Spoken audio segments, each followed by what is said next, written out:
Peace, family. Peace. Hello, hello. I hope we've been staying planted. Planted in the ideology that Jesus is King and He died on the cross for our sins. And with that same thought, just knowing that we can live a life sinless without any regrets or anything like that by just simply surrendering. Surrendering and giving it all to Christ. That seems so much easier said than done, but it's doable. You hear me? It's doable. It really is. And that's something that I am just realizing every day, that there's so much power in surrendering it to Christ, surrendering everything that you think that you had a hold over and just letting it go. And in that thought, not letting it go, knowing that what you want is going to come back. No. Letting it go and knowing that God's will be done no matter what. There is a specific verse. I know the book is from Matthew. I do not remember the exact verse. And in this verse in Matthew, it is actually Jesus who's speaking. And so yeah, this verse I'm referring to is referring to Jesus on the cross. This is actually Matthew 26:39. It says, "He went on a little farther. If it is possible, let this cup of suffering be away from me. Yet I want your will, not mine." That verse means so much. And we cannot even fathom that. At least I can't. See, to put it into context, this was Jesus being completely mutilated. You could not tell who this person was anymore. The amount of pain and suffering that was going on. It may not even seem like it was the pain and suffering that we may think. I want to add that first of all. So the pain and suffering that Jesus experienced on the cross was not the whips, was not the loss of blood, was not the thorns. It was not them spitting on him. It was the fact that he was away from the Father. Like, think about that. Nothing from this earth, no weapon formed against us shall prosper. That means so much. And above everything, he did not just ask God to take away the pain. He also asked him to take it away if it was in his will, meaning it doesn't matter how much I'm going through. If this is what you will for my life, this is what I will do. And that just stands out to me so much. I hear this over and over, like as I'm getting into my word more and more, as far as the word being a love letter. And it is. It is. It gives me goosebumps reading it, just thinking about these things of this man that wrote this from his heart.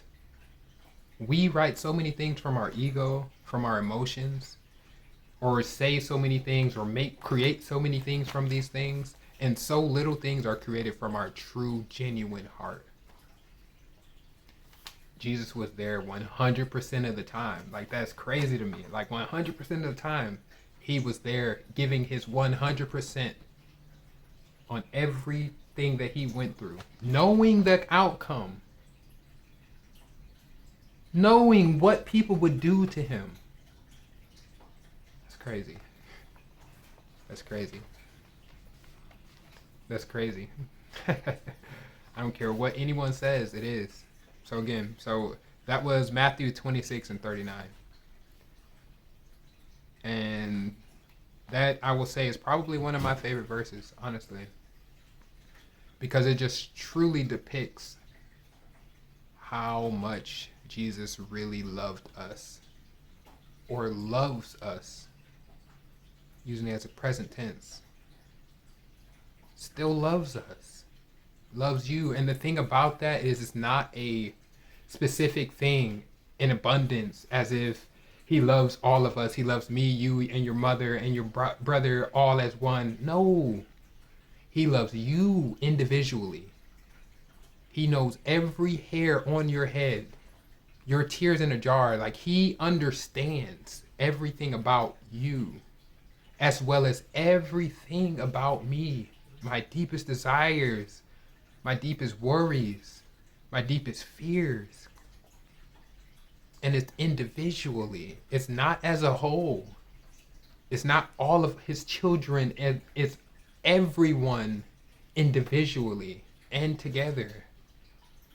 Like, can you really fathom that? Can you fathom, for instance, having a classroom of 30 children?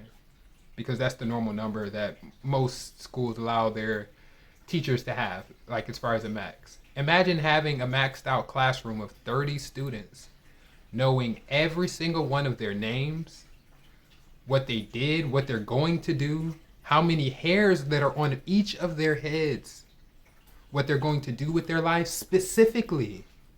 Imagine that. I know I can't. It's unfathomable. Like, I cannot imagine that. I can't put that into like a picture in my mind, knowing that, being able to do that and having that much love for your creations. That's the thing. Imagine. So I'll throw myself under the bus here. So I have tons of plants, a lot of plants, over about 35, 40 plants. And there's a lot of plants that I have grown from nodes. I've grown from the seeds themselves, from clones, all types of things. And I will say that there's a point where there becomes so much to where there may be a plant in the corner somewhere that is he skipped out on that watering day. Or there may be another plant that didn't get that rotation into the sun enough, so they start to kind of wilt away. And it takes me to notice that and give that plant that attention that's needed in order to bring it back to life. But God doesn't need that. He never ignores us or puts us in that corner or anything. It's not bringing us back to life. He is constantly breathing life in us.